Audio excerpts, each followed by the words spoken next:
యెహోవా దూత వారిని పారదోలును గాక, వారు గాలికి కొట్టుకొని పోవు పొట్టువలే నుందురు గాక.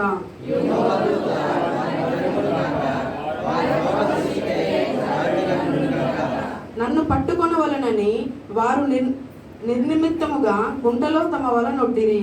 నా ప్రాణము తీయవలనని నిర్నిమిత్తముగా గుంట త్రవ్విరి.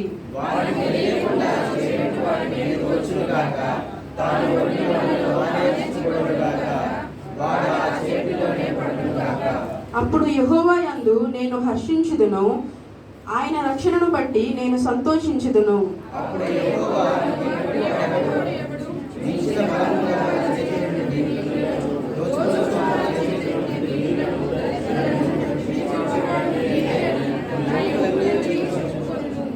కూట సాక్షులు లేచుచున్నారు, నేనెరుగని సంగతులను గూర్చి నన్ను అడుగుచున్నారు.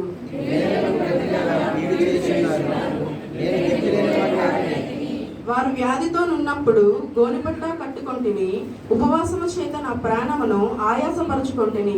అయినను నా ప్రార్థన నా ఎదలోనికి తిరిగి వచ్చి ఉన్నది.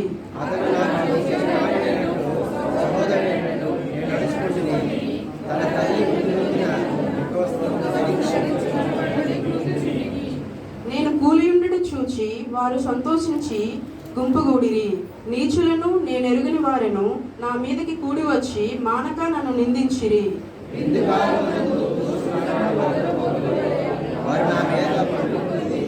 ప్రభువా, నీవెన్నాళ్ళు చూచుచూ ఊరుకుందువు?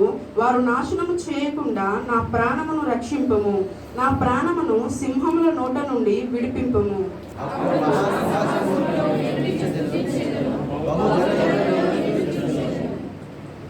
నిర్హేతకముగా నాకు శత్రువులైన వారిని నన్ను గూర్చి సంతోషింపనీయకము.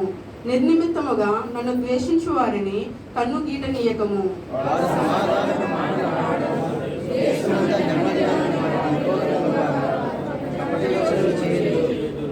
నన్ను దూషించుటకై వారు నోరు పెద్దదిగా తెరుచుకొనుచున్నారు.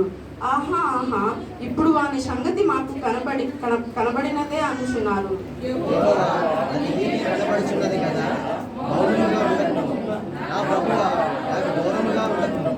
నాకు న్యాయము తీర్చుటకు మేలుకొనుము. నా దేవ, నా ప్రభువ, నా పక్షమున వ్యాజ్యమాడుటకు లెమ్ము.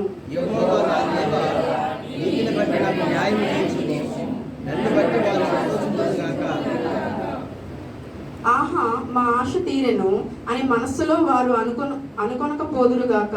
వారిని మృంగివేసితిమని వారు చెప్పుకొనక ఇందురుగాక.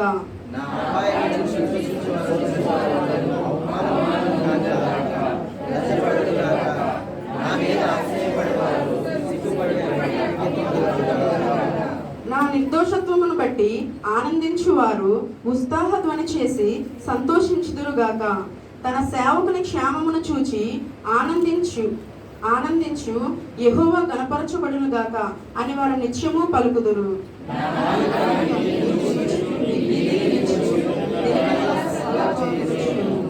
దేవుడి పరిశుద్ధ గీతను దీవించును గాక.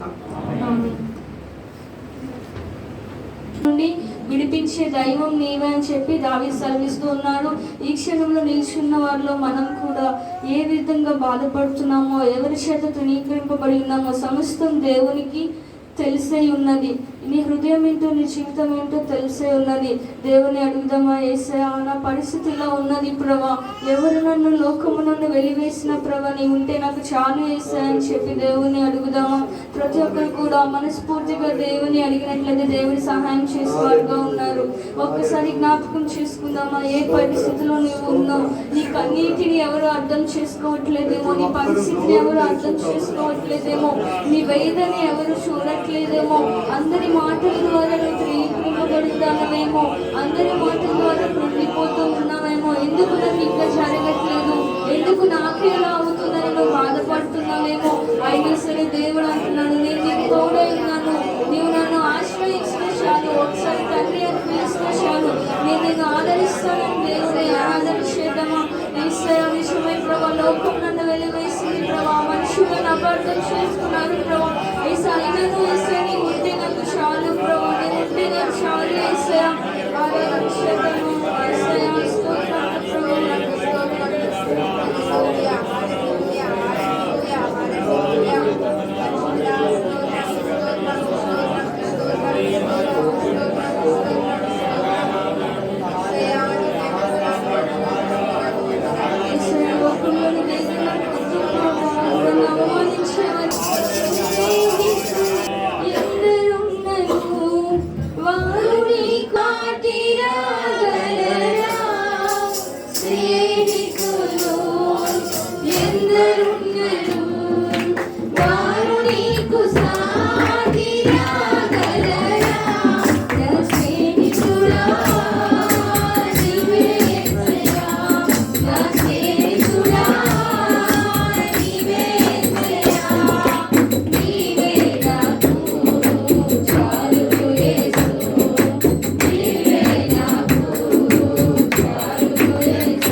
నేను నీకు ఆధారమై ఉన్నాను, నేను నీకు ఆశ్రయమై ఉన్నాను.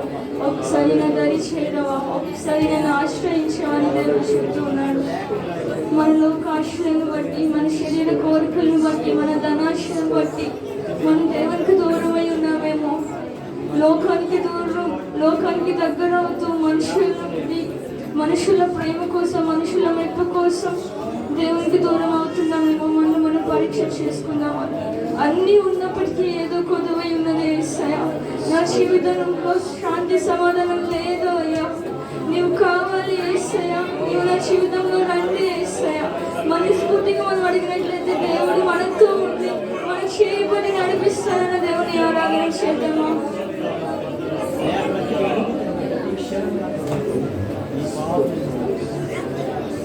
అందరూ నోరు తెరవండి.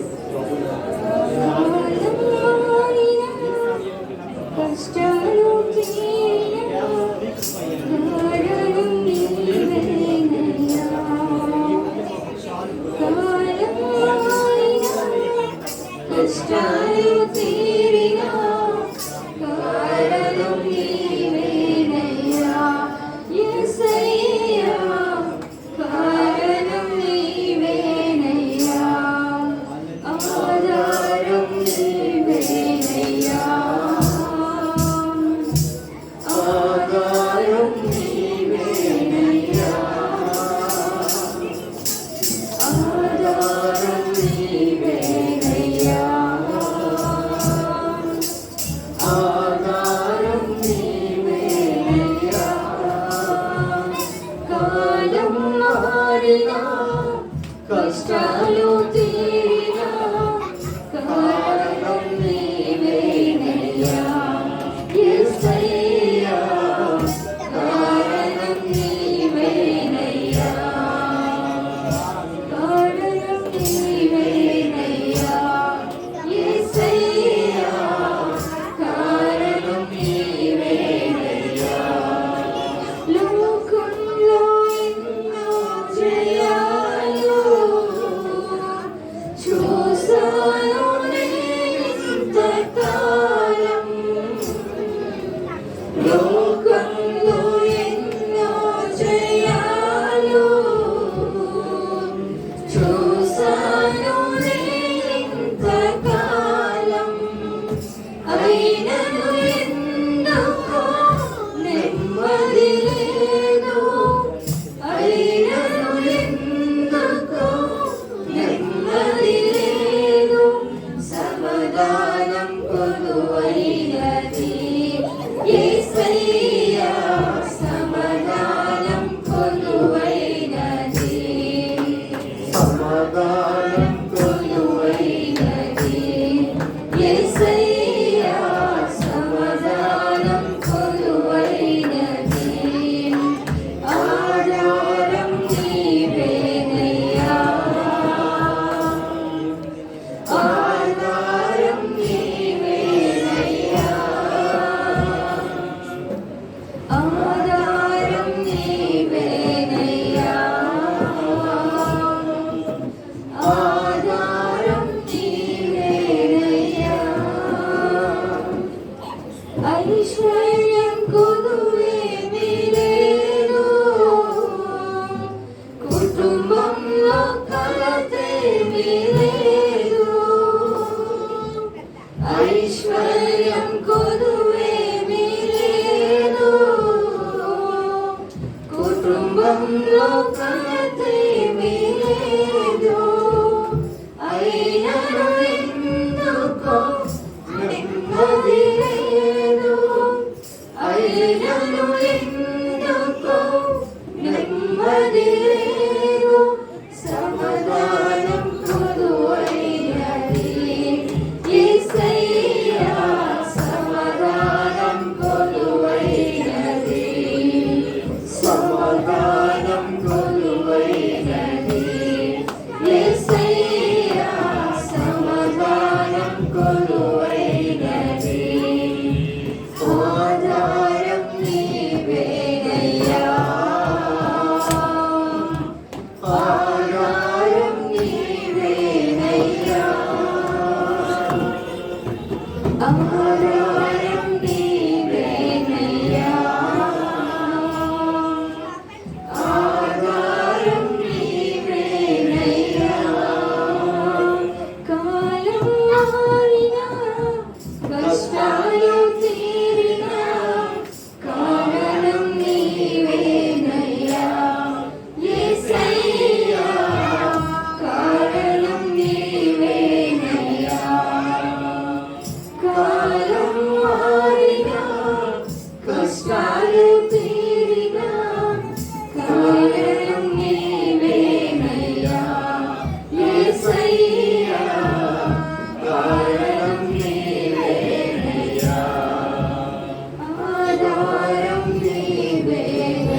ఆధారం నీవేనయ్యా.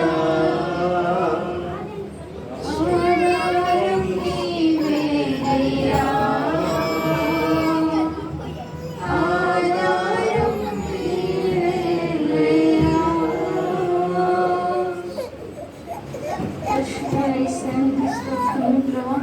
దాని జట్టు విధంగా అయితే ప్రభా తన ఆపదిలో ప్రభా ఎస్ఐ నేను ఆశ్రయించుకున్నాడు ప్రభా నీవే ఆధారమని ప్రభా ఎస్ఐ నేను మొదలుపెట్టుకున్నాడు ప్రభా ఈ సమయంలో ప్రభా నిలవబడిన మేము కూడా ప్రభా ఎస్ఐ మా హృదయాలను ప్రభా మా జీవితాలను ప్రభా చూస్తూ పరిశీలిస్తున్న దేవుడు ఎస్ఐ ఎస్ఐ ఎవరైనటువంటి ప్రభా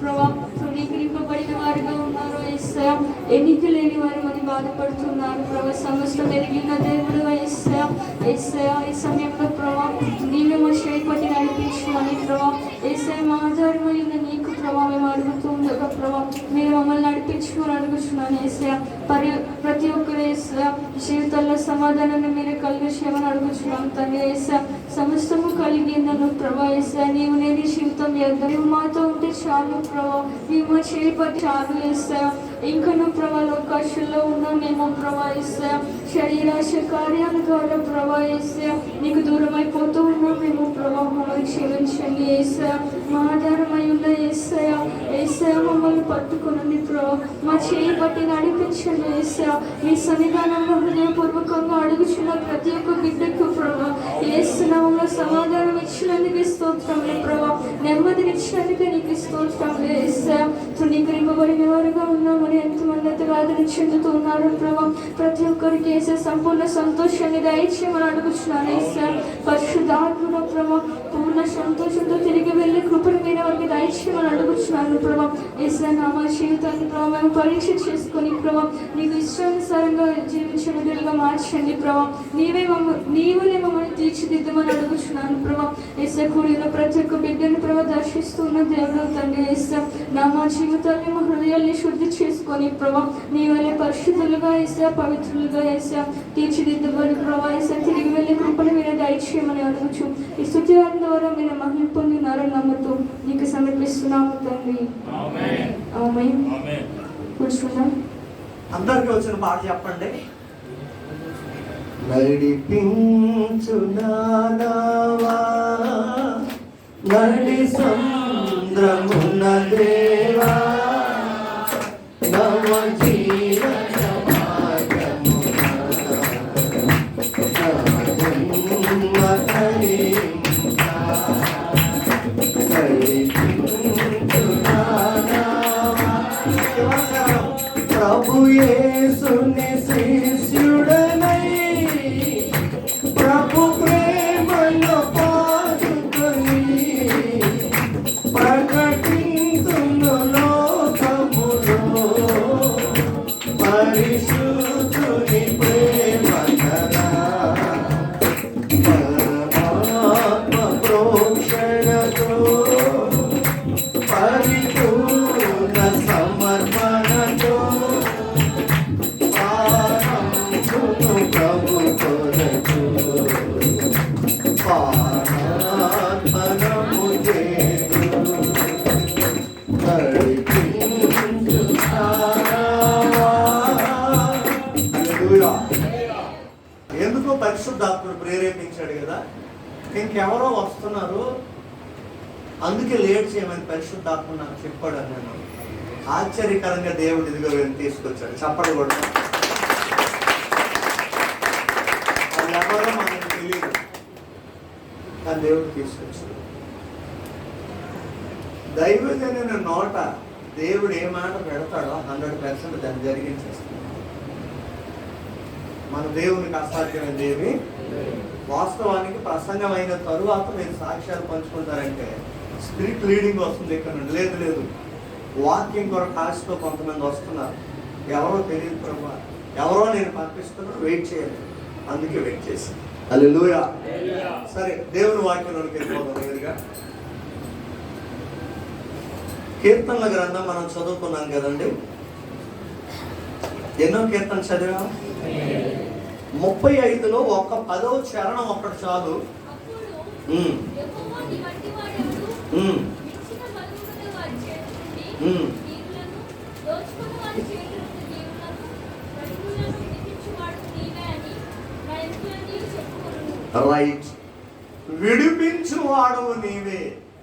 విడిపించుట, ఆ ఒక్క మాట కోసం మీకు ఈరోజు చెప్పాలనుకుంటున్నాను. విడిపించుట లేదా విడుదల. ఒక మనిషి దేవునిలోనికి వచ్చిన తరువాత, క్రీస్తులోనికి వచ్చిన తరువాత ఏ ఏ విషయాల నుండి దేవుడు ఆ మనిషిని విడిపిస్తాడు? ఒక 6-7 విషయాలు చెప్పి మిమ్మల్ని బలపరచాలని పరిశుద్ధాత్ముడు తెలియజేస్తున్నాడు. ఉదయం చదువుతున్నప్పుడు కూడా అవే చెప్పమని, రాత్రి బైబిల్ చదువుతున్నప్పుడు కూడా అదే చెప్పమని, ఇప్పుడిక్కడ కూర్చున్నప్పుడు కూడా అదే చెప్పమని ప్రేరేప. ఒక 7 విషయాలు. క్రీస్తులోనికి ఒక మనిషి వచ్చిన తరువాత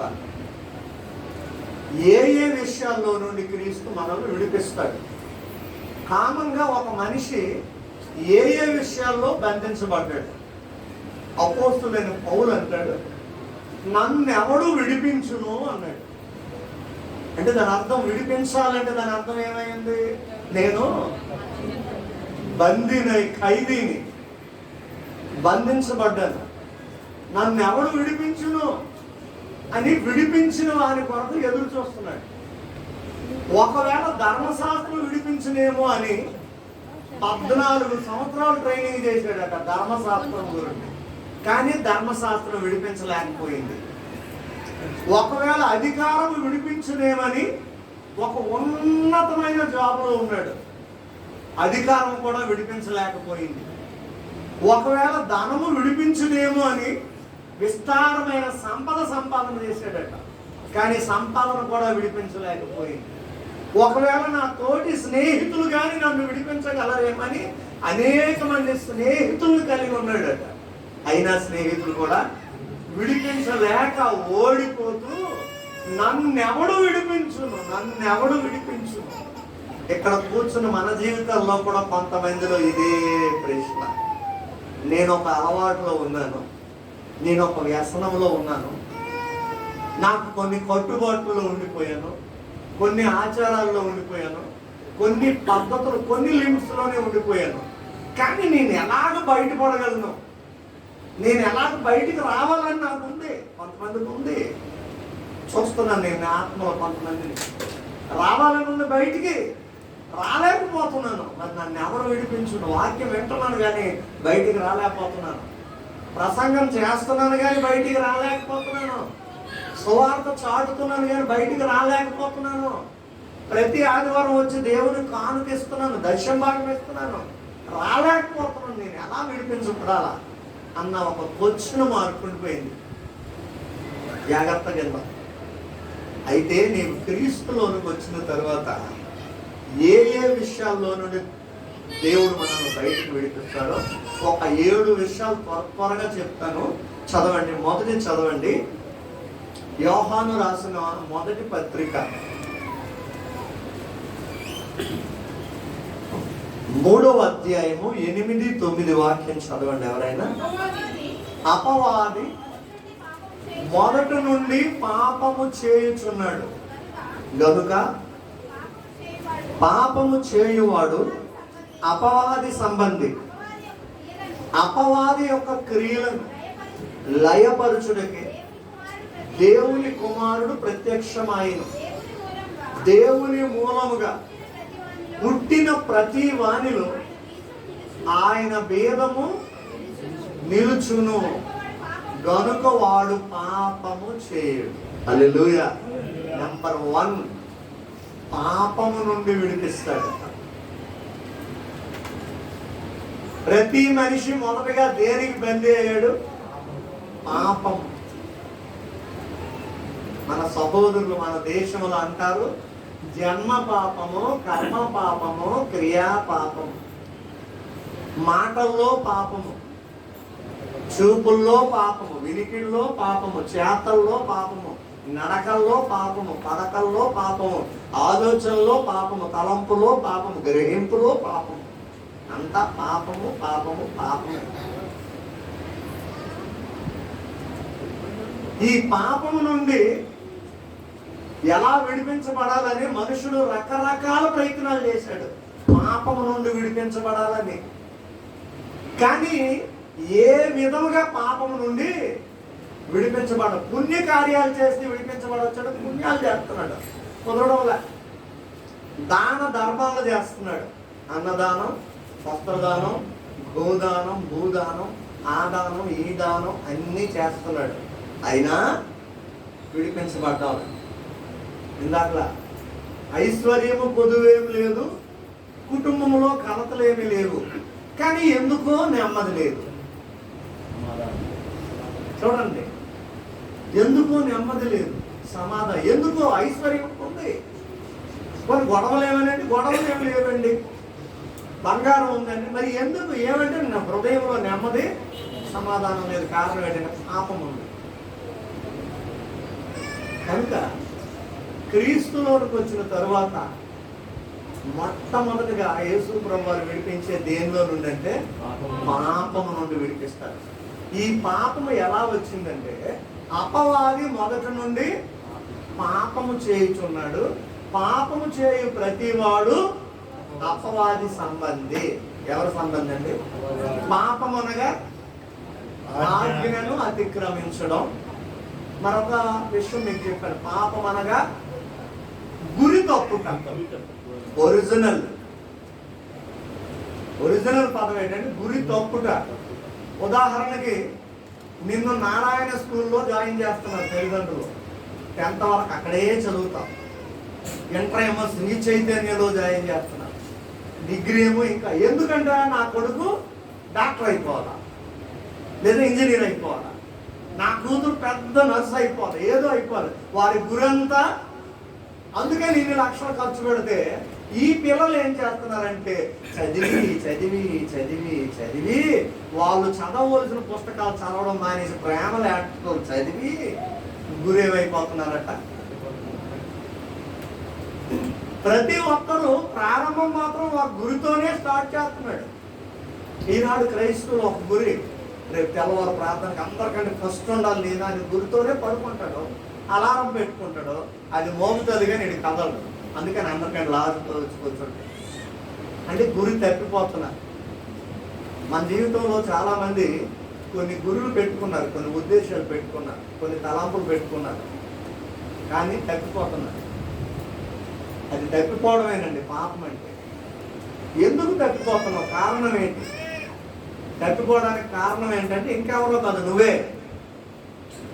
గురి అయితే నిలబెట్టాలి అనుకుంటున్నావు, తీర్మానం అయితే చేసుకుంటున్నావు, ప్రామిస్ అయితే వాగ్దానం అయితే చేసుకుంటున్నావు, కానీ ఆ విధంగా జరిగించడానికి నీ బాడీ సహకరించడం లేదంటారు కొందరు, వీలు అవ్వడం లేదంటారు కొందరు, టైం సరిపోలేదంటారు.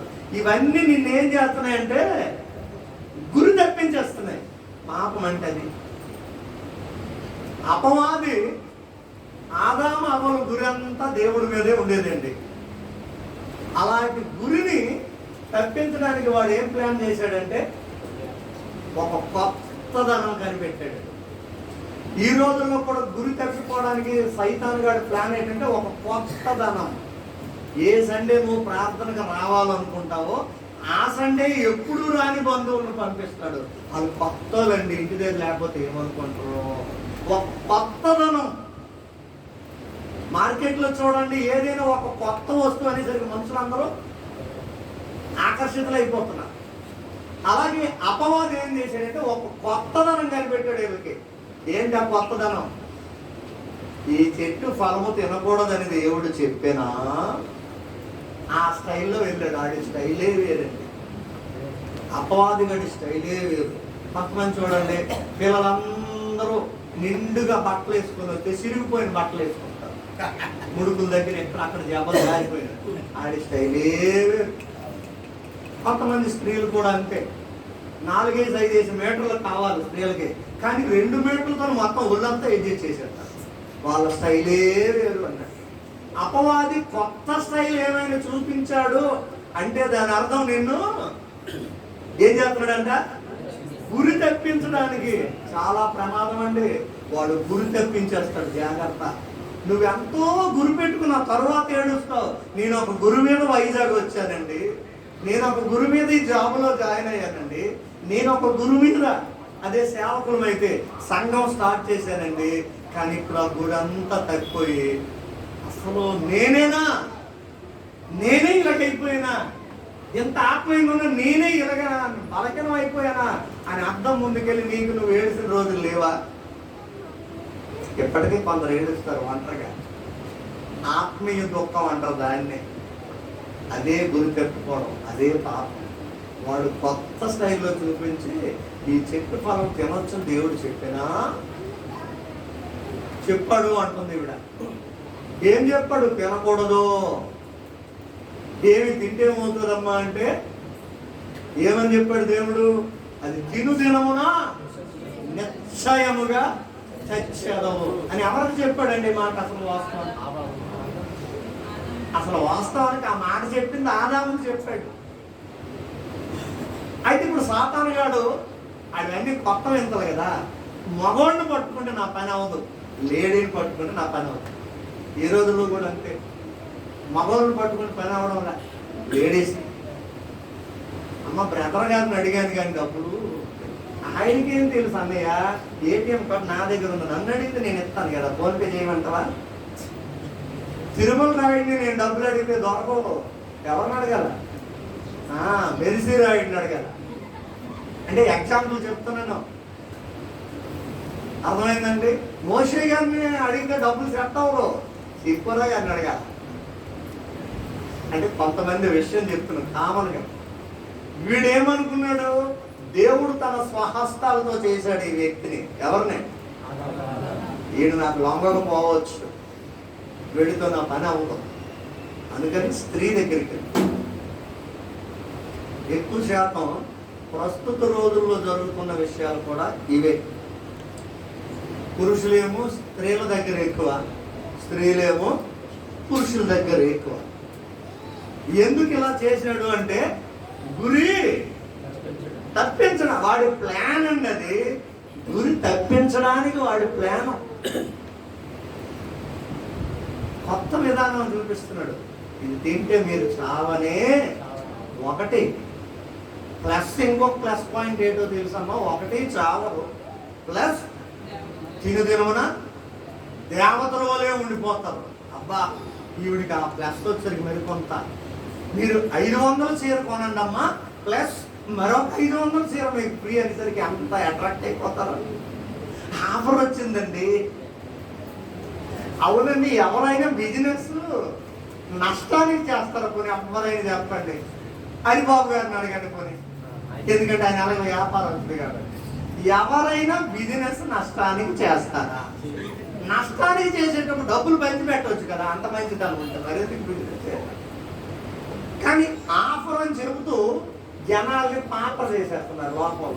దానికి అట్రాక్ట్ అంటే గురిని తప్పించేస్తున్నాడు అండి. రకరకాల విధానంగా తప్పిస్తున్నాడు. పాపం అంటే దాని అర్థం అదేనా? మానవుడు అందరూ ఇందులో పడిపోయారు. పడిపోయి అపోస్తలుడైన పౌలు వలే నన్ను ఎవడు విడిపించును అని ఎదురు చూస్తుంటే యేసుక్రీస్తు ప్రభు వచ్చి నేను విడిపిస్తానన్నాడు. హల్లెలూయా. నంబర్ 1, క్రీస్తులోకి వచ్చిన తర్వాత పాపం నుండి దేవుడు నిన్ను విడిపిస్తాడు. ఎంతమంది విడిపించబడ్డారు? ఒక్కసారి 2 చేతులు పైకి స్తోత్రాలు చెప్పండి. కొంతమంది విడిపించబడ్డానో లేదో ఎంతమంది 50% ఏమండి? కాకపోతే ఒక ధైర్యం. కొంతమందికి నేను విడిపించబడ్డానో లేదో నాకు అంత క్లారిటీ లేదు, కానీ యేసు ప్రభు విడిపించాడని ధైర్యంగా చేతులు ఎత్తేసారు అంతే. హల్లెలూయా. అంతే. కొంతమంది పిల్లలు తల్లిదండ్రులు మామూలుగా పాప వెళ్తామా, ఇదిగో 1000 రూపాయలు ఇస్తున్నాను డ్రెస్ కొనుక్కొని రా అంటే 1000 రూపాయల లోపు ఐటమ్స్ దగ్గరికి వెళ్తారు వాళ్ళు. కానీ మన అభిషేక్ ఉన్నాడే ఎప్పుడు నేను లేకుండా వెళ్ళడం. కారణం ఏంటి? నాకైతే 1000 రూపాయలే. అదే డాడీ ఉన్నారనుకోండి 5000 దగ్గరికి వెళ్ళిపోతాడు. డాడీ ఇది 5000 అంటాం, వేస్ట్ కదా, అంత వేస్ట్ కదా, ఇదెందుకు లేని అనవసరం అని చెప్తాడు. అంటే ఇండైరెక్ట్ అర్థం ఏంటి? మా డాడీ ఉన్న పర్లేదు ఇచ్చేస్తాడని. అందుకే నన్ను తీసుకెళ్ళకుండా ఎప్పుడు బట్టలకి వెళ్ళండి. ఆ బావులో ఉన్న స్పెషల్ అది.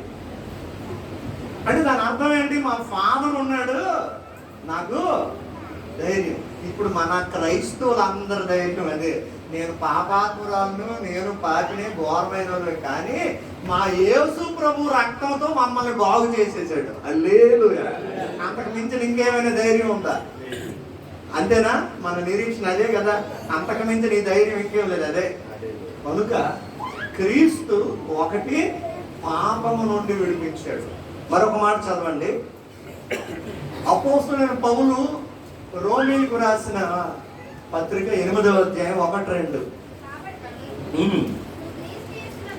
ఇప్పుడు క్రీస్తు యేసునందున్న వారికి ఏ శిక్షా విధి లేదు. చదవండి. క్రీస్తు యేసునందు జీవమునిచ్చు ఆత్మ యొక్క నియమము పాప మరణముల నియమము నుండి నన్ను విడిపించింది. ఎట్లనగా ధర్మశాస్త్రము దేనిని చేయజాలకపోయెనో దానిని దేవుడు చేశాను. హల్లెలూయా. రెండవదిగా శిక్ష నుండి విడిపించాడు. పాపమునకు వచ్చే జీతం ఏంటండి? అది పనిష్మెంట్. ఇప్పుడు ఏం చేశాడంటే, ధర్మశాస్త్రం ఏం చెప్పింది అంటే, పాపం వల్ల వచ్చే జీతం మరణం. నువ్వు పాపం చేసినా నువ్వు చచ్చిపోవాలా, అది నీకు శిక్ష. యేసు ప్రభు గారు ఏం చేశారంటే, మనము నెరవేర్చలేని ఆ ధర్మశాస్త్రాన్ని ఆయన నెరవేర్చి ఆ శిక్ష నుండి మనలను తప్పించేశాడు. హల్లెలూయా. మీకు అర్థం అవడానికి చెప్తా. యోహాను సువార్త 8వ అధ్యాయంలో చదవద్దు. అక్కడ ఒక ఊరు ఉంది.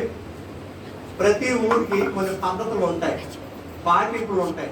ఏ ఊరికైనా చూడండి, మన సొంత ఊర్లో వెళ్ళండి, మన ఊరికి ఒక పద్ధతి అంటారు. కొన్నిసార్లు వీధులకు కూడా కొన్ని పద్ధతులు, మా వీధి తాలూకు పద్ధతి అండి ఇది, మా కులం పద్ధతి ఇది అంటారు. గ్రామానికి ఒక పద్ధతి ఉంటుంది, కానీ మా కులస్తులందరికీ మాకు ఒక పద్ధతి ఉంది. ఆ ఊరు పద్ధతి ఏంటట, ఎవరైనా వ్యభిచారంలో పట్టబడితే రాళ్ళతో కొట్టి చంపడం. అది ఆ ఊరు పద్ధతి. అది వాళ్ళ ధర్మం. చూడండి, ఆ ఊరు వాళ్ళ ధర్మం అంటారు. ఒక ధర్మము ప్రకటించబడాలంటే దానికి బ్యాక్గ్రౌండ్ శాస్త్రం ఉండాలి. వాళ్ళ ధర్మానికి వెనకాల ఒక శాస్త్రం ఉంది, ధర్మశాస్త్రం. అది వాళ్ళకి ఎవరిచ్చారంట? మోషే ఇచ్చాడట. మరి ధర్మశాస్త్రం రాయబడాలంటే శాస్త్రం రాయబడడానికి బ్యాక్గ్రౌండ్ ఒకరు ఉండాలి. ఎవరు ఉండాలి? దేవుడే. ఓకే కదా? జాగ్రత్త వినండి. అయితే వాళ్ళ ధర్మం, వ్యభిచారం మంది పట్టబడిన రాళ్ళతో కొట్టి చంపడం వాళ్ళ ధర్మం. వాళ్ళ ధర్మానికి వ్యతిరేకమైన పని వాళ్ళు ఎప్పుడు చేయరు, వాళ్ళ ధర్మమే చేస్తారు. వాళ్ళ ధర్మం ఏం చేస్తుందంటే ఒక మనిషిని చంపుతుంది. ప్రస్తుత లోకంలో ఉన్న ధర్మం ఇదే. మనిషిని ఏం చేస్తుంది? చంపడమే ధర్మం. ఇండియా వాడిని పాకిస్తాన్ వాడిని చంపడం ధర్మం, పాకిస్తాన్ వాడిని చైనా వాడు చంపడం ధర్మం, చైనా వాడిని అమెరికా వాడు చంపడం ధర్మం. ఇప్పుడు ప్రపంచ ధర్మం ఇదే, చంపుకోవడమే ధర్మం. ఆ చంపినోళ్ళకేమో మన ప్రభుత్వం 60% వాళ్ళ కోసమే కేటాయిస్తుంది. మిలిటరీ వాళ్ళ కోసం, నేవీ వాళ్ళ కోసం, పోలీసుల కోసం, వీళ్ళందరికీ. ఎందుకంటే చంపడానికి అదొక ధర్మమైన. అందుకని కొంతకాలమే అలా జాబ్ ఇచ్చి రిటైర్మెంట్ చేసేస్తారు. నువ్వు ఎంతమందికి చంపావు, నీ ధర్మాన్ని నెరవేర్చావు అంటే లోక సంబంధమైన ధర్మం అది. ఈ రోజుల్లో కొన్ని ఏరియాలో సువార్తకి వెళ్ళిన సేవకులు కొట్టి చంపేస్తున్నారు. ఎందుకంటే ఇది మా ధర్మం. మనం మీకు చెప్పాను కదా, ఒక ఊరు నేను సువార్తకు వెళ్తే ఈ ఊరు రావద్దని తగిలేశారు. ఆ ఊర్లోనే మందిరం కడితే నేనే వెళ్ళి ఓపెనింగ్ చేశానన్న. 3వ రోజు మీటింగ్ లో మీరు చూసారా, అందరం రౌండ్ గా కూర్చుంటే ఒక ఆయన ముందు చైర్లో కూర్చున్నాడు, చిన్న చైర్లో. ఆ పాస్టర్ గారే ఇప్పుడు ఆ ఊర్లో పాస్టర్ గారు. హల్లెలూయా. ఆ ధర్మం ఏంటంటే మా ఊర్లో క్రిస్టియానిటీ రాకూడదండి. మా ధర్మం, మన మొదటి రోజు వెళ్ళిన మీటింగ్ పెట్టిన ఆ ఊరు ధర్మం కూడా అదే. క్రైస్తవులు అనే వాళ్ళు ఇక్కడికి రాకూడదు ధర్మం. ఆ డాక్టర్ అమ్మ గారు, రూతుమణి గారు వెళ్తే, అమ్మ నువ్వు చుట్టాలు కనుక వస్తే రా, ఒక పూట భోజనం చేసేసుకో, కానీ క్రీస్తు గురించి చెప్పకంటే. నేను క్రీస్తు గురించి చెప్పడానికి రాలేదు, చుట్టాల కనుక వచ్చాను. కాకపోతే ఇక్కడ తెలిసిన వాళ్ళు ఒకరు ఉన్నారు, ప్రార్థన చేశారు, వాళ్ళ కోసం నేను క్రీస్తు గురించి చెప్పడానికి. దేవుడు మహాప్రభు, దేవుడు ఆ అద్భుతం చేసి గొప్ప మీటింగ్ మొదలు పెట్టేశారు. హల్లెలూయా. అయితే ఈ ఊరు ధర్మం ఏంటంటే రాళ్ళతో కూడా చంపడం. ఊరు వారందరూ రాళ్ళు పట్టుకొని ఉన్నారట. ఒక స్త్రీ దొరికిపోయింది. వ్యభిచారం చేయకుండా దొరికింది. మనం అక్కడ లేఖనం చూస్తే పురుషుడు ఏమయ్యాడు? స్త్రీ దొరికిపోయింది, మరి పురుషుడు ఏమయ్యాడు? కొన్నిసార్లు పురుషుడు దొరికిపోతాడు, స్త్రీ ఏమయ్యింది? ఏమైంది అంటే లోకము ధర్మం ఇదే. అంటే సగం సగం ధర్మం చేస్తారన్నమాట వీళ్ళు, సగం సగం న్యాయం చేస్తారట. దీని పండితులు ఏమంటున్నారంటే ఆల్రెడీగా ఆ పురుషుడు కొట్టి చంపేసి ఉండొచ్చు అని కొందరు అంటున్నారు. ఈవిడ మిగిలింది నెక్స్ట్ ఈవిడికి. కొంతమంది ఏమంటున్నారంటే ఆ పురుషుడు ఎవరో తెలియదు కానీ వీరిలోనున్న ఎవరో పురుషులు ఆమెతో పాపం చేసి వాళ్ళు అధికారులు పెద్దలు కాబట్టి వాళ్ళు దాగి ఈమె పేదది కాబట్టి ఈమె వృత్తి ఇది కాబట్టి ఈమెను బయట పెట్టారని కొంతమంది పెద్దల అభిప్రాయం. సరే ఏది ఏమైనా ఒకడు పురుషుడి చరిత్ర అయిపోయింది అనుకుందాం. ఇప్పుడు మిగిలిన చరిత్రను ఈవిడి కథ మనకు కావాలి. యేసు ప్రభు వారు అదే ఊరిలో బోధ చేస్తున్నారు. జాగ్రత్త గమనించండి. ఎక్కడైతే రాళ్లతో కొట్టబడి ఒక స్త్రీ చంపబడ్డానికి రెడీగా ఉందో, అంటే ఎక్కడైతే మరణం రెడీగా ఉందో జీవమైన యేసు అక్కడే ప్రచారం చేస్తున్నాడు. హల్లెలూయా. ఎక్కడ మరణం ఉంటుందో అక్కడ ఏముంటుందట? జీవం. ఎక్కడ చీకటి ఉంటుందో అక్కడ ఏముంటుందట? ఎక్కడ అజ్ఞానం ఉంటుందో అక్కడ ఏముంటుందట? ఎక్కడ బలహీనత ఉంటుందో అక్కడ ఏముంటుంది? ఎక్కడ అనారోగ్యం ఉంటుంది అక్కడ ఏముంటది? ఎక్కడ దీన దరిద్రత ఉంటుంది అక్కడ ఏముంటది? సంపద. ఒకరి మీద ఎవరైనా నేను కొంచెం దీనంగా ఉన్నానని ఫీల్ అయితే నెక్స్ట్ ఏముంటుంది నీకు? ఐశ్వర్యం. నేను బలహీనంగా ఉన్నాను మాస్టర్ గారు అని ఎవరైనా అనుకుంటే నెక్స్ట్ మీకు ఏముందట? ఏముంది? నేను అజ్ఞానముతో ఉన్నానండి అనుకుంటే నెక్స్ట్ మీకు ఏముంది? అది. హల్లెలూయా. ఇక్కడ మరణం రెడీగా ఉంది. అందరూ రాళ్ళు పట్టుకున్నారు. కుల పెద్ద ముందు పట్టుకున్నాడు, వీధి పెద్ద పట్టుకున్నాడు, గ్రామ పెద్ద పట్టుకున్నారు, నెంబర్లు పట్టుకున్నారు, స్త్రీలు పురుషులు రెడీగా ఉన్నారు. ఇంతలోకి యేసయ్య బోధ పక్కన నిలబడుతుంది. అప్పుడు ఆ ఊరు పెద్ద నడవరే ఒక్క నిమిషం ఆగండి, ఒక్క నిమిషం. ఏమయ్యా కొట్టి చంపేద్దాం అంటున్నారు అందరూ.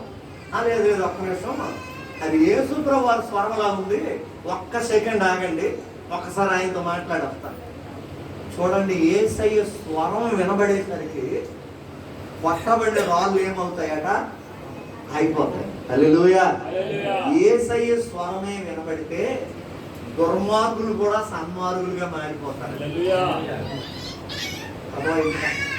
ఒక్క నిమిషం ఆగుదామని ఆగారు. ఈ నెల్లి బాబు కూడా నీ బాధ బాగుంది, ఒక్క నిమిషం ఆపండి, బాధ ఆపండి. ఎందుకు అంటే మాకు ఒక సమస్య వచ్చింది, ఇదేంటో క్లియర్ చేయండి. బోధిస్తున్న బోధకుని బోధ ఆచమంటున్నారండి. యేసు ప్రభు వారి బోధకి అక్కడ ఆటంకం తగులుతున్నారు వాళ్ళు. మన జీవితంలో తెలియనప్పుడు మనం కూడా ఆటంకాలు అయ్యాను కదా. నేను కూడా చాలాసార్లు ఆటంకాలు అయ్యాను, ఈ అయ్యగారు కూడా చాలాసార్లు ఆటంకాలు అయ్యారు, మీరు కూడా ఆటంకం అయి ఉంటారు తెలియక. ఆయన మరలా బోధిస్తుంటే బోధ కూడా ఆపు ఆపు, నీ బోధ కాదు ముందు, మా బాధ ఏదో చూడు, ఆ బోధ ముందు ఆపు.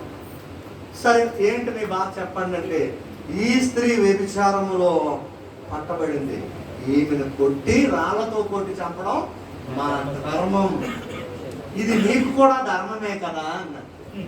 కొన్నిసార్లు లోక సంబంధమైన ధర్మం మన దేవుని దృష్టికి అధర్మం. కొన్నిసార్లు లోక సంబంధమైన అధర్మం మన దేవుని దృష్టికి ధర్మం. మనం ఒకలాగా అనుకుంటాం కానీ ఆయన చిత్తం మరొకలాగా ఉంటుంది. నేను ఒకలాగా అనుకున్నాను, ఆయన చిత్తం మరొకలాగా ఉంది. నువ్వు ఒకలాగా అనుకున్నావు, ఆయన చిత్తం మరొకలాగా ఉంది. ఈ దినం ఈ స్థలంలో కొంతమంది కూర్చోలేరని మీరు అనుకున్నారు, ఆయన చిత్తం తీసుకొచ్చి మేము ఇక్కడ కూర్చోబెట్టారు. అది ఆయన ధర్మం, అది మా ధర్మం.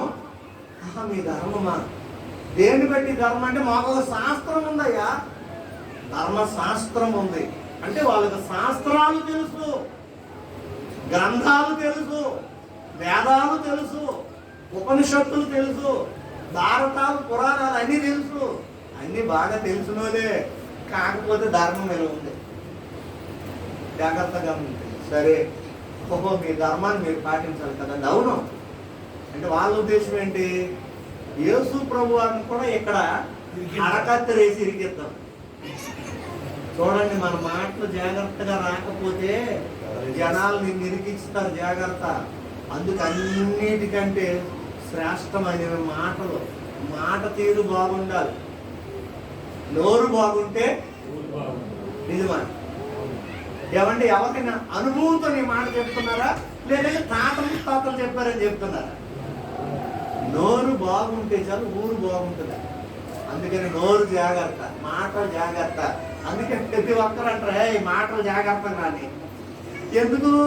ఈ చిన్న నాలుగుతో మాటలు జాగ్రత్త రాకపోతే ఈ అరాకర వీపు దున్నబడిపోతుంది, ఇది వాసిపోతుంది. అందుకే మాటలు జాగ్రత్త. యేసు ప్రభువారు అలాగా మీ ధర్మం, వెరీ గుడ్ అంటే వాళ్ళ ఉద్దేశం ఏంటి? అలా కొట్టకూడదు అంటే మా ధర్మానికి నువ్వు వ్యతిరేకవా, ఈయన కొట్టండి. సరే వీళ్ళతో నాకెందుకు, సరే మీరు అలా కొట్టియండి అన్నాడు అనుకోండి, మరి నువ్వు కొత్త బోధ చేసేది ఏంటయ్యా, మా రూట్లోకి వచ్చి నువ్వు వాచ కూర్చో అని అండాలి. యేసు ప్రభువారు SI 9:6 ఆయన పేరుల్లో ఒక పేరు ఏంటంటే ఆశ్చర్యకరుడు, ఆలోచనకర్త. ఆలోచన చేసి వారి హృదయ అంతరంగం నెరిగి, సరే మీరు చెప్పినట్టుగా చెయ్యండి, కాకపోతే ఒక మాట, మీలో పాపము లేనివాడు మొట్టమొదటిగా ఆయన మీద, పాపము లేని వారు అనలే, ఏకవచనమే వాడాడు. ఎవడైనా మీలో పాపము లేదు అనుకున్నవారు ఎవరైనా ఉంటే, మీకు ఆ దమ్ము ఉంటే గుండె మీద చెయ్యేసుకొని, నాలో పాపం లేదండి, నేను పాపిని కాదండి, అసలు పాపం అంటే ఏంటో నాకు తెలియదండి అనగలిగిన వారు ఎవరైనా ఉంటే, మీ ధర్మశాస్త్రం చెప్పిన జన్మ కర్మ క్రియా పాపములు లేవని మీరు అనుకుంటే, అలాంటి వాడు మొట్టమొదటి రాయి వేయండి. వేశారండి? ఏమండి వేశారా? గ్రామ పెద్ద రాయి ఆమె మీద వేయకుండా కింద పడేసి వెళ్ళిపోయారు. మరి మెంబర్లు కూడా కింద వేసేసి వెళ్ళిపోయారు, అందరూ వెళ్ళిపోయారు. రాళ్ళన్నీ ఆమె మీద వేయవలసిన రాళ్ళు ఇప్పుడు ఎక్కడ ఉన్నాయి? కిందనే ఉన్నాయి. అవన్నీ ఒక కుప్ప అయిపోయాయి, అందరూ వెళ్ళిపోయారు. ఒక్కడ కూడా రాయి వేయలేకపోయాడు. అప్పుడు యేసుప్రభు ఏమన్నాడు, అమ్మా ఎవరో నీకు శిక్ష విధించలేదా? లేదు ప్రభువా. దాని అర్థం ఏంటంటే, ఒక మనిషిని మరొక మనిషి శిక్ష విధించడానికి లేదు, ఒక మనిషికి మరొక మనిషి తీర్పు తీర్చడానికి తీర్పు తీర్చే పని ఆయనది. కానీ మనం చాలాసార్లు తీర్పు తీర్చేస్తాం. ఇలా ఎన్నిసార్లు తీర్చేస్తాం, పాపం రావాలి కానీ తీర్పు తీర్చేస్తాం. కానీ మనకు ఆ ఛాన్స్ ఇవ్వలేదండి. తీర్పు తీర్చుట ఆయన పని. ఎవరు శిక్ష విధించలేదంటే, లేదు ప్రభువా నేను విధించను, ఇక వెళ్ళిపో, పాపము చేయకు అన్నాడు. ఏం చేయొద్దన్నాడంటే, నిద్ర చేయకు, టిఫిన్ చేయకు, భోజనం చేయకు, స్నానం చేయకమ్మా అని చెప్పలా. ఏం చేయొద్దన్నాడండి? అంతే. నువ్వు డ్యూటీ చేయకు, 6 రోజులు డ్యూటీ చేయకు అని చెప్పలే, చేయమన్నాడు. పాపం చేయక అక్కడ నుండి ఆమె వెళ్ళిపోయిందండి. ఇప్పుడు ఎవరున్నారు ఇక్కడ? యేసు ఒక్కడే. అయితే ఇక్కడ రాళ్ళు కుప్ప ఉంది. ఎందుకు ఆ వాడబడ్డాయి ఆ రాళ్ళు? శిక్షించడానికి. ఇప్పుడు ఆ పాపం అడుగుతుందట, శిక్ష అడుగుతుందట. ప్రభువా మరి ఆమె శిక్షకు అర్హురాలు, మరి ఇప్పుడు ఆమె శిక్ష నుండి నువ్వు తప్పించేసావు, మరి ఇప్పుడు ఇక్కడ శిక్ష ఎవరికి పడాలి? ఆమె బదులుగా ఆ శిక్ష నేను అనుభవిస్తాను. రెండవదిగా నీ బదులుగా, నా బదులుగా ఆయన శిక్ష నుండి విడిపించి మన కోసం ఆయన శిక్షింపబడిపోయాడు. యేసు ప్రభువుని నమ్మడం వలన రెండవదిగా దేని నుండి విడుదల వచ్చింది నీకు? వాస్తవానికి మనం శిక్షింపబడాలి, శిక్ష నుండి విడిపించేశాడు. మూడవదిగా చదవండి, అపోస్తలుడైన పౌలు కొరింథీయులకు రాసిన 2వ పత్రిక 6వ అధ్యాయము 18వ వాక్యం. మనము జీవము గల దేవుని ఆలయమై ఉన్నాము. అందుకు దేవుడు ఎలాగూ సెలవిస్తున్నాడు, నేను వారిలో నివసించి సంచరింతును, నేను వారి దేవుడునై ఉండును, వారు నా ప్రజలై ఉండును. కావున మీరు వారి మధ్య నుండి బయలు వెడలి ప్రత్యేకముగా ఉండుడని, అపవిత్రమైన దానిని ముట్టకుడని ప్రభువు చెప్పుచున్నాడు. మరియు నేను మిమ్మును చేర్చుకొందును, మీకు తండ్రినై ఉండును, మీరు నాకు కుమారులను కుమార్తెలనై ఉందురు. హల్లెలూయా.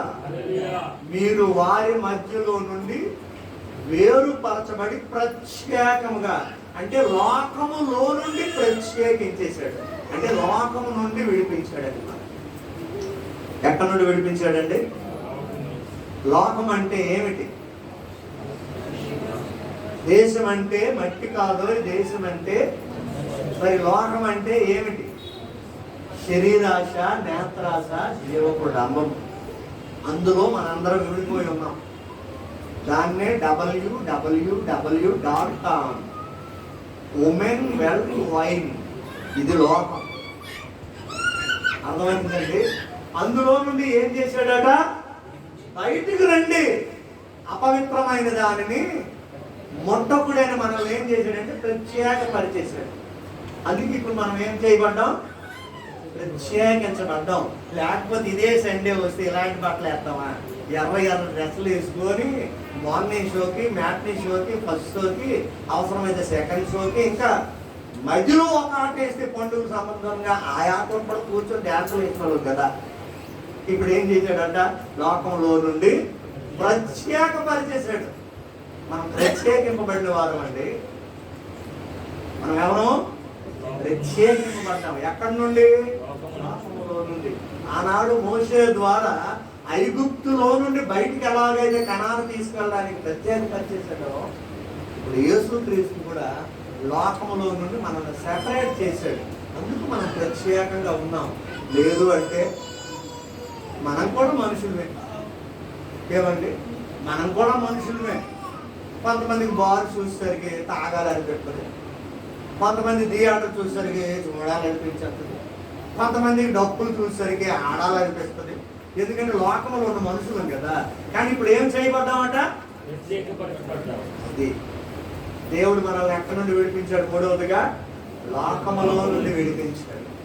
కనుక నువ్వు తిరిగి మళ్ళీ లోకంలోనికి వెళ్ళిపోక, నువ్వు లోకంలోనే ఉండు, కానీ లోకంలోనికి వెళ్ళిపోక నీలోనున్న లోకంలో నువ్వు బయట విడుదల పొందావు. కాబట్టి అందుకే తామర పుష్పము, తామర ఆకులు ఎప్పుడైనా చూసారు? ఎక్కడ ఉంటాయి? ఒక ఆకు తీసి ఆ ఆకు నిండా నీరిపోయండి, ఉండవా? ఏమి అంటించుకోదు, అంతే. చేపలు నీటిలో ఉంటాయి కానీ తాగవు, తాగితే చచ్చిపోతాయి. తాగించుకోవు, అంతే. వాటిలో ఉన్న స్పెషల్ అది.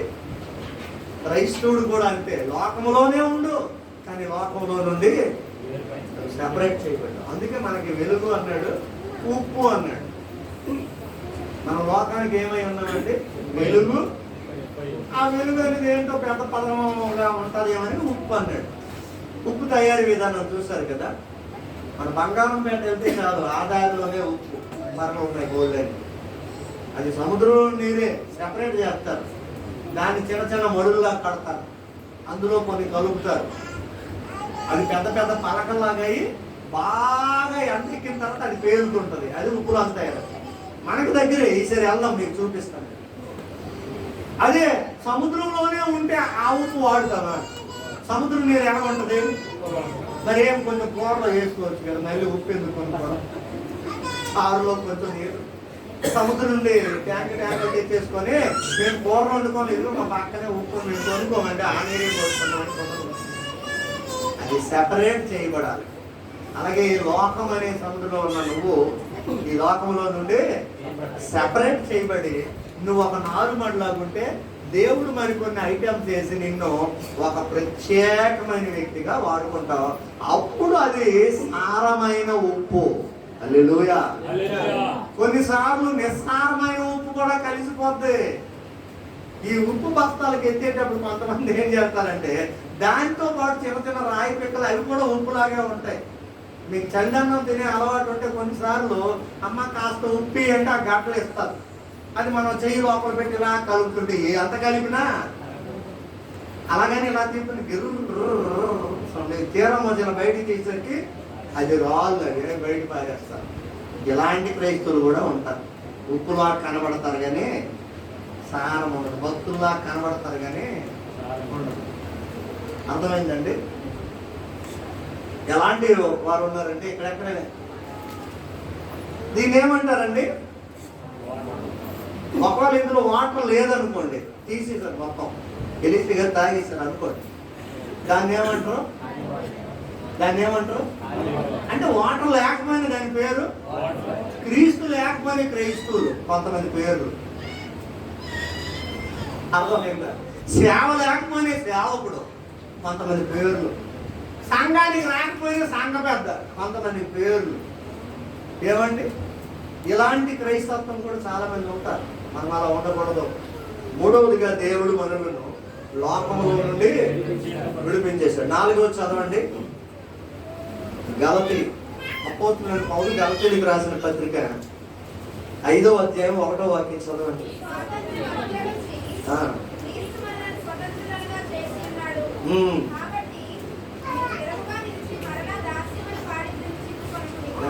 మనకు స్వాతంత్రం వచ్చిందట. ఈ జెండాలు చూస్తేనే అర్థం అయిపోయింది కదా, ఇవన్నీ స్వాతంత్రం జెండాలే. ఈ ఆరాధన అయిన తర్వాత మీ అందరికీ స్వాతంత్రం, ఎవరికి కావాల్సిన బోర్లు అది పట్టుకెళ్ళిపోవచ్చు. క్రీస్తు మనకి స్వాతంత్రం ఎలా ఇచ్చాడటండి? మళ్ళా చదవండి అన్నమాట. స్వాతంత్ర్యం అనుగ్రహించి క్రీస్తు మనలను స్వతంత్రులుగా చేసి ఉన్నాడు. కాబట్టి మీరు స్థిరముగా నిలబడండి, మరలా దాస్యం అనే కాడి కిందకి మరలా వెళ్ళిపోకండి. ఆ దాస్యం అనే కాడి ఏంటంటే ధర్మశాస్త్రం. ధర్మశాస్త్రానికి లోనైన వారు మీరు ఒకప్పుడు. కానీ ఇప్పుడు ఏం చేశాడంటే ఆయన ఆ ధర్మశాస్త్రాన్ని నెరవేర్చి, అసలు ధర్మశాస్త్రం నెరవేర్చాలంటే అదిగోండి అది ధర్మశాస్త్రం.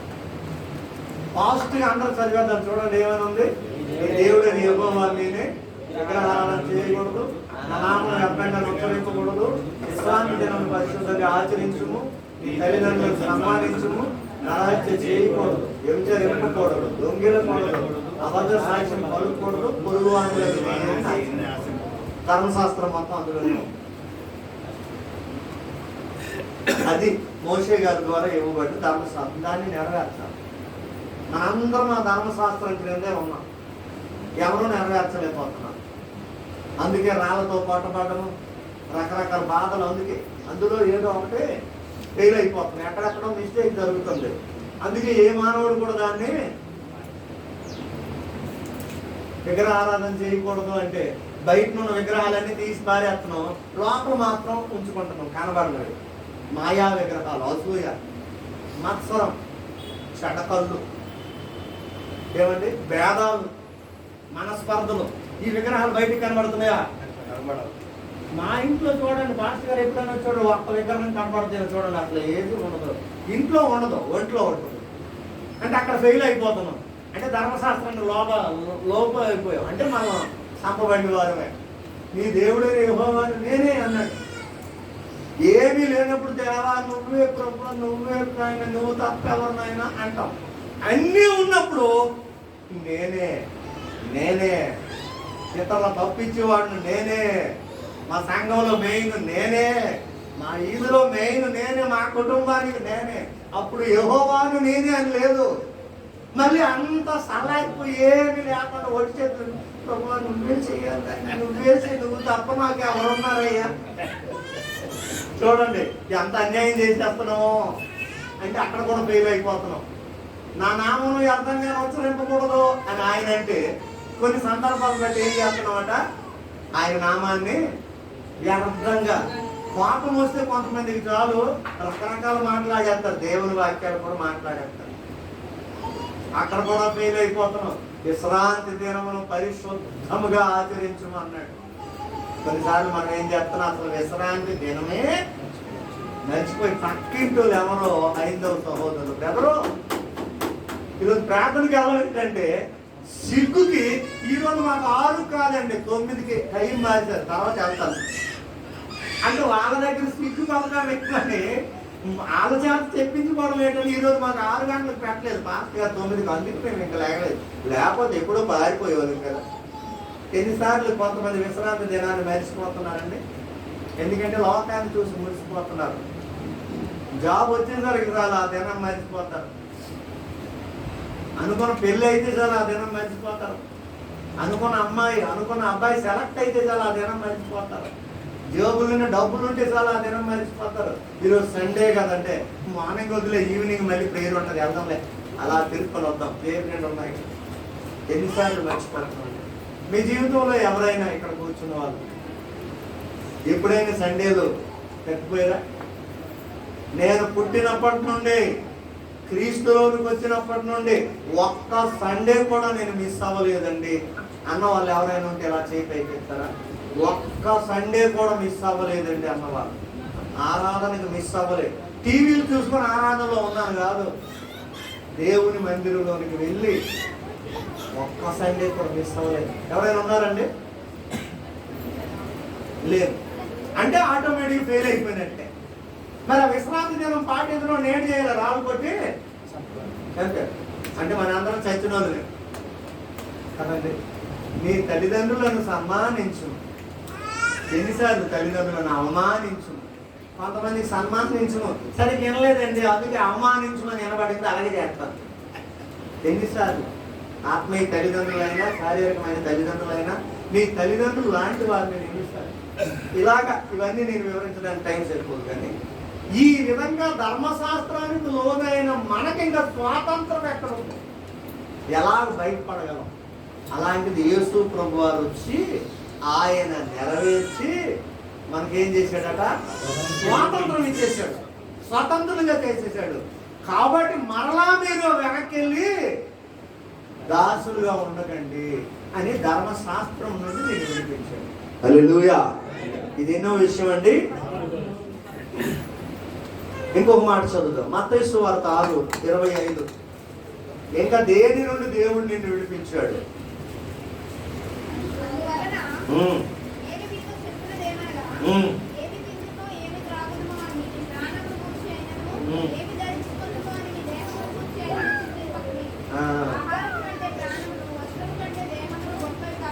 చాలు చాలు, ఏం చేయొద్దు అన్నాడండి? చింత చింత చింత. దేని నుండి విడిపించాడండి? ఎక్కడ నుండి? ఎక్కడ ఉన్న మన అందరికి ఏమి ఎక్కువ ఉన్నాయట? చింతలం. చిన్న మోసే, మీ ఇంటి పేరు ఏం పేరు? చింతలం. వాళ్ళ ఇంటి పేరే చింతలం. ఎందుకు ఈ చింతలం అని చెప్పడానికి టోటల్గా ఇంటి పేరు పెట్టేశారు ఇప్పుడు. చూడండి, అయితే ఆయన ఏమన్నాడు? చింతించుకుడి అన్నాడండి. 27 చదవండి.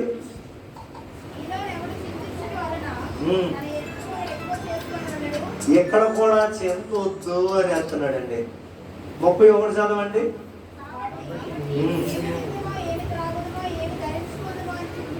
చింతించొద్దు అన్నాడు. 34 చదవండి. అంటే ఏ విషయంలో కూడా చింతొద్దని అంటున్నాడు. కానీ మనకి ఎక్కువ ఏంటి ఉన్నాయి? పడుకోవడానికి బొంతలు ఎన్ని ఉన్నాయో బుర్రలో చింతలు ఎన్ని ఉన్నాయి కదండి. చింతలు. పేతురు, 1 పేతురు 5:7 కూడా చదవండి. అక్కడ ఏమని ఉంటుంది? 1 పేతురుకి 5:7. ఆయన మిమ్మును గురించి చింతించుతున్నాడు కనుక మీ చింత యావత్ ఆయన మీద వేయండి అన్నాడు. మరొక మాట కూడా చదవండి, ఫిలిప్పీ 4:5 చదవండి. ఫిలిప్పీ 4:5.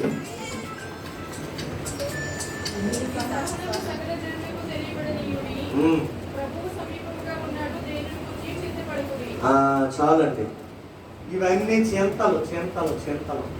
మనుషుడి జీవితంలో ఏం ఎక్కువ ఉన్నాయండి? కొంతమంది ఇక్కడికి వచ్చి కూర్చున్నారు కానీ ఒక చింత పట్టుకుంది. టిఫిన్కి టైం అయింది, పాస్టర్ గారు ఆకలేస్తుంది, ఎప్పుడే వదలరా 10:30 11 అయిపోతే టిఫిన్ దొరకదు సార్, మా లోపల చింతగా ఉంటుంది, తెలిసికి ముందు పట్టుకున్నట్టు. అన్నిటికీ చింతే.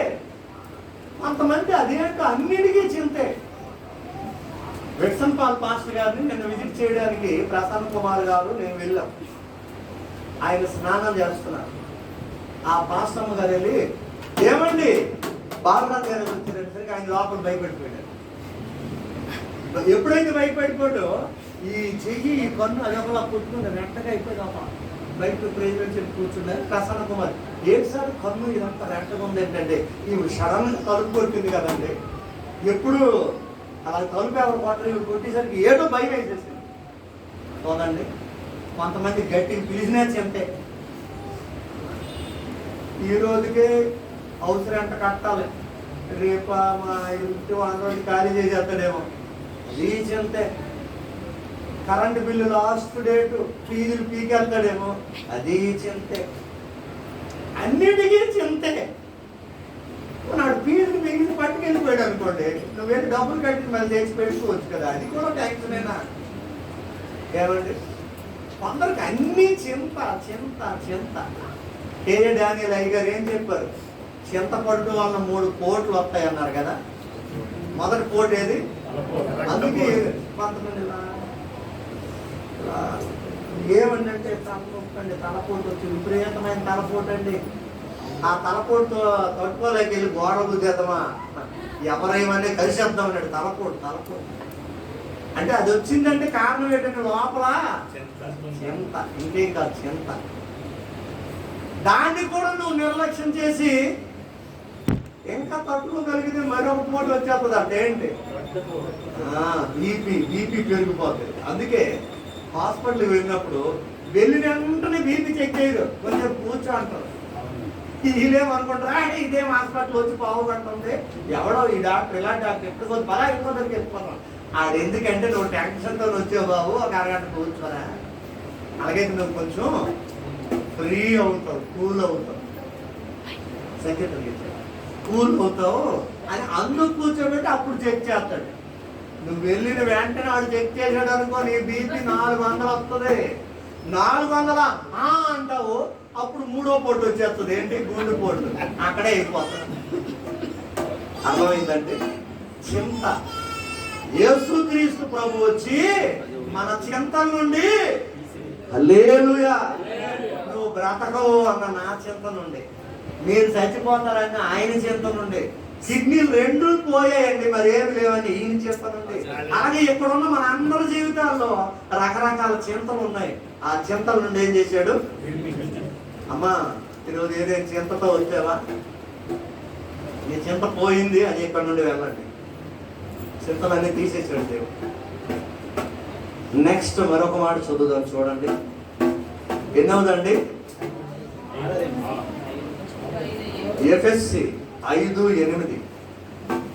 ఇంకా దేని నుండి నిన్ను విడిపించేశాడు? విడుదల నీకు.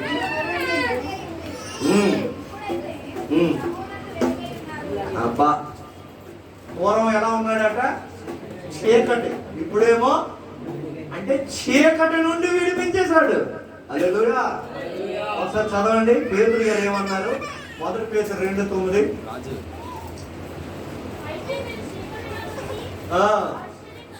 చీకటిలో నుండి ఆశ్చర్యకరమైన తన వెలుగులోనికి మిమ్మును పిలిచిన వాని గుణాతిశయములను ప్రచురము చేయు నిమిత్తం అన్నాడు. చాలండి. చీకట్లో ఉన్న మనకు ఆశ్చర్యకరమైన తన వెలుగులోనికి విడిపించేశాడు. యెషయా 66:1 కూడా చదవండి. 66:1.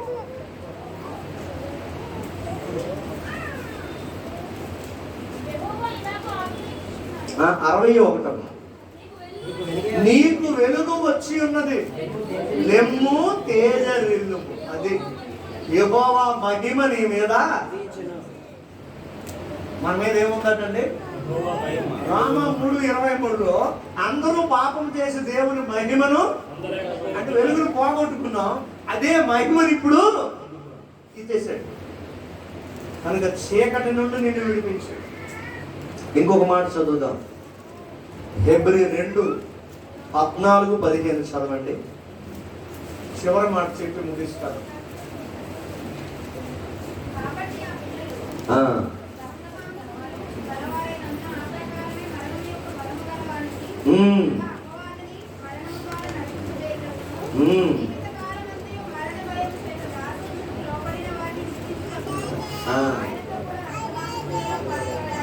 హల్లెలూయా. ఫైనల్ గా దేని నుండి విడిపించాడట? మరణం మరణం మరణం మరణం నుండి విడిపించేశాడు. మరొక మాట కూడా చదవండి, మనం మీటింగ్ లో కూడా ధ్యానం చేస్తాం. 48:14 కీర్తన.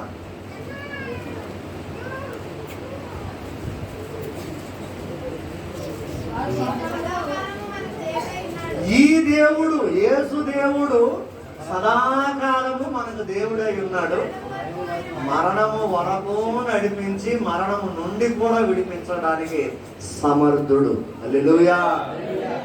మరణము నుండి విడిపించేశాడు. ఈరోజు ఎన్ని ధ్యానం చేశామండి? 7 విషయాలు.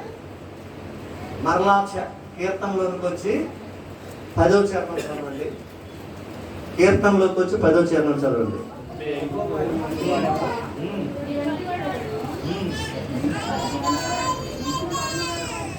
యెహోవా నీ వంటి వాడు ఎవడు?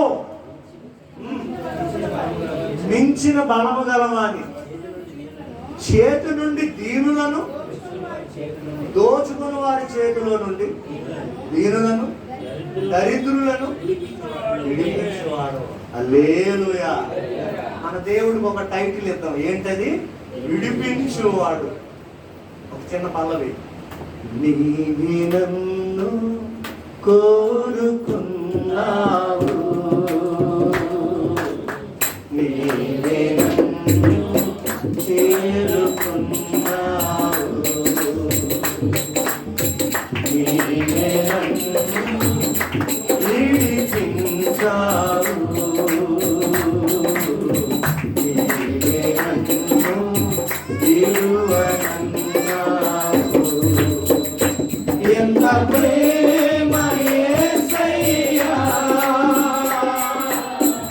ఎంత ప్రేమ నీదయ్యా, ఎంత ప్రేమ యేసయ్యా,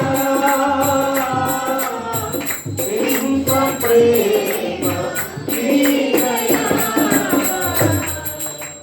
నీవే నన్ను కోరుకున్నావు, నీవే నన్ను చేరుకున్నావు, నీవే నన్ను విడిపించావు, నీవే నన్ను విడువనన్నావు. హల్లెలూయా. నన్నెవడు విడిపించును? ఆన్సర్ చెప్పండి. నన్నెవడు విడిపించును? యేసుక్రీస్తే. కనుక మన దేవుని పేరేంటి? విడిపించువాడు. అప్పుల నుండి విడిపించువాడు, అనారోగ్యం నుండి విడిపించువాడు, శ్రమలలో నుండి విడిపించువాడు, చింతలలో నుండి విడిపించువాడు, సమస్యలు, శోధనలు, ఇరుకు, ఇబ్బందులలో నుండి విడిపించువాడు, మరణము వరకు నడిపించువాడు, పరలోకానికి చేర్చువాడు. అటువంటి దేవుణ్ణి కలిగి ఉన్న మనము ధన్యులం. దేవుడి మాటలు దీవించునుగాక. ప్రార్థన చేస్తున్నాం. విత్తబడి ఈ మాటలు మనందరిలో ఫలించలాగిన పాస్టర్ గారే ప్రార్థన చేస్తారు.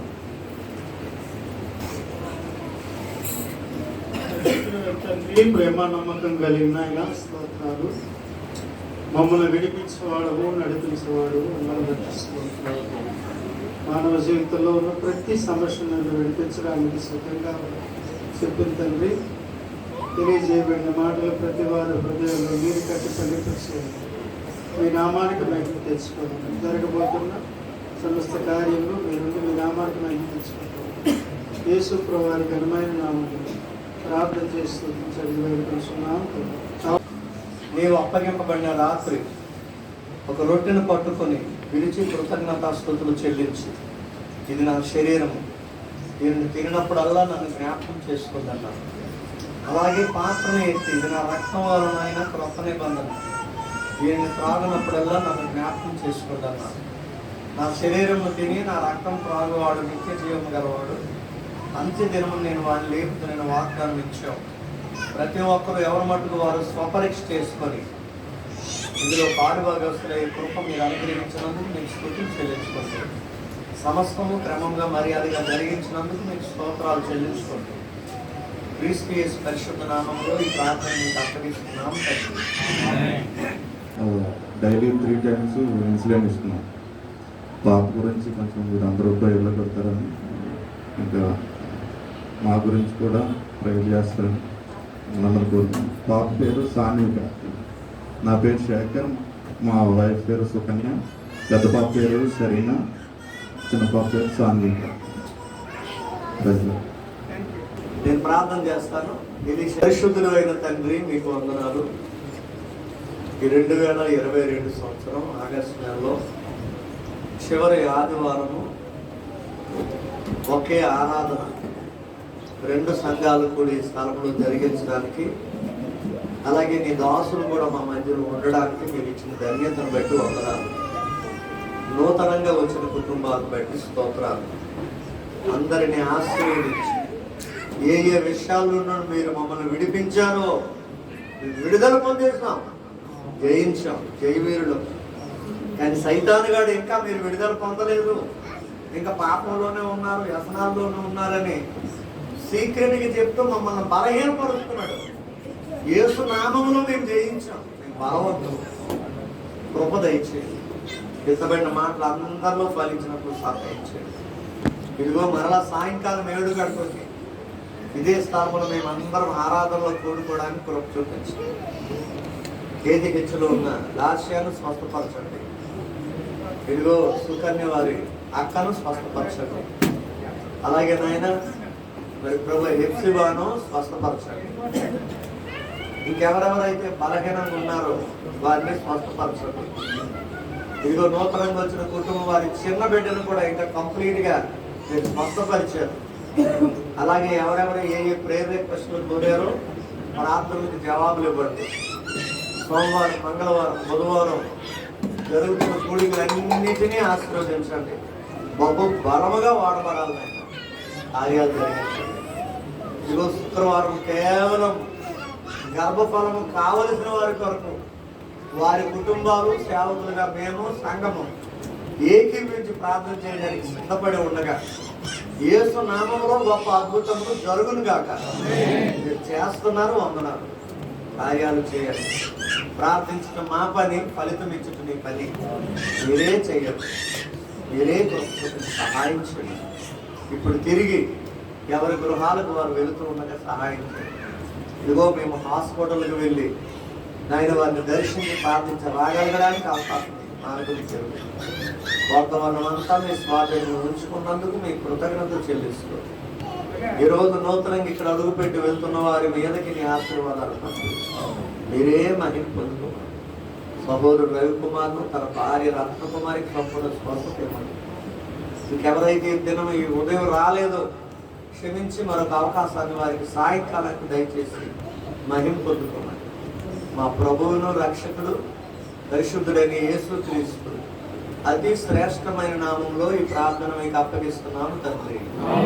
పరలోకమందున మా తండ్రి, మీ నామం పరిశుద్ధపరచబడుగాక, మీ రాజ్యం వచ్చుగాక, మీ చిత్తం పరలోకమందు నెరవేర్చుటకు నెరవేర్చు. మా అనుదిన ఆహారమును మాకు దయచేయండి. మా రుణస్థులను క్షమించిన ప్రకారం మనం శోధంలోనికి తప్పించు. ఎందుకంటే రాజ్యం, కాలం, మహిమ నిరంతరం నీవు. మన తండ్రి అయిన దేవుని నుండి, ఆయన కుమారుడైన యేసుక్రీస్తు నుండి, పరిశుద్ధాత్మ యొక్క అన్యోన్య సహవాసం మనకు సర్వలోకం తన ప్రేమించిన ప్రతి బిడ్డకు సదాకాలం తోడై ఉండి నడిపించును గాక. ఆమేన్, ఆమేన్, ఆమేన్.